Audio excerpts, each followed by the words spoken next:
नमस्कार. आज 12 मार्च 2024 देशाचे लाडके पंतप्रधान आदरणीय नरेंद्रभाई मोदी यांच्या शुभ हस्ते फलटण बारामती या रेल्वे प्रकल्पाचे भूमिपूजन संपन्न झालेले आहे. मला अत्याधिक आनंद होत आहे की हा 28 वर्ष हा रखडलेला रेल्वे मार्ग माझे वडील तत्कालीन खासदार हिंदुरावजी नाईक निंबाळकर हा रेल्वे प्रकल्प होणे हे त्यांचं स्वप्न होतं. फलटण बारामती रेल्वे प्रकल्प होणे, पण फलटण पर्यंत अतिशय घाणेरड्या राजकारणामुळे हा रेल्वे प्रकल्प झाला नाही. मी आणि आजचा हा खरंच माझ्या दृष्टीने माझ्या आयुष्यातला हा सर्वात भावनिक क्षण होता की त्यांच्या संसदीय कारकिर्दीमध्ये हा रेल्वे मार्ग त्यांनी मंजूर केला. पण मंजुरीनंतर याला निधीची तरतूद किंवा आवश्यक शासनाच्या राज्य सरकारच्या मंजुरी त्याच्याबरोबर जागेचं अधिग्रहण हे काही होऊ शकलं नव्हतं. माझ्या या 5 वर्षाच्या कारकिर्दीमध्ये देशाचे पंतप्रधान आदरणीय मोदी साहेबांचा आशीर्वाद या रेल्वे प्रकल्पाला मिळाला.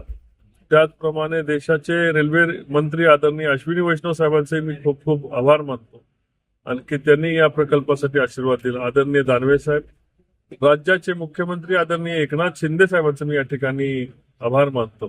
त्याचबरोबर राज्याचे उपमुख्यमंत्री तसं या प्रकल्पाचा ज्यांनी खऱ्या अर्थाने या प्रकल्पाच्या पाठीमागे ज्यांनी आपली ताकद उभी केली ते राज्याचे उपमुख्यमंत्री माझे नेते, या राज्याचे लाडके नेते आदरणीय देवेंद्रजी फडणवीस साहेब, माननीय अजित पवार साहेब उपमुख्यमंत्री महाराष्ट्र राज्य, या सर्व नेते मंडळींचंही मी खऱ्या अर्थाने मनाने त्यांना शुभेच्छा देतो.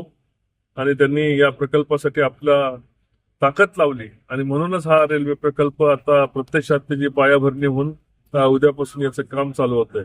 1300 कोटी रुपयाच्या या रेल्वे मार्गामुळे या रेल्वे प्रवाशांचं त्याचबरोबर या भागाचा विकासाचा महामार्ग खुला होणार आहे आणि दक्षिणेकडून दिल्लीकडे जाणाऱ्या जवळपास 70 किलोमीटर अंतर रेल्वेचं वाचणार आहे.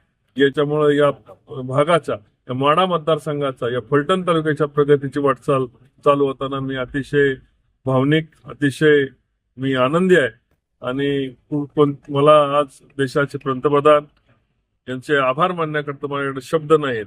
जय हिंद, जय महाराष्ट्र.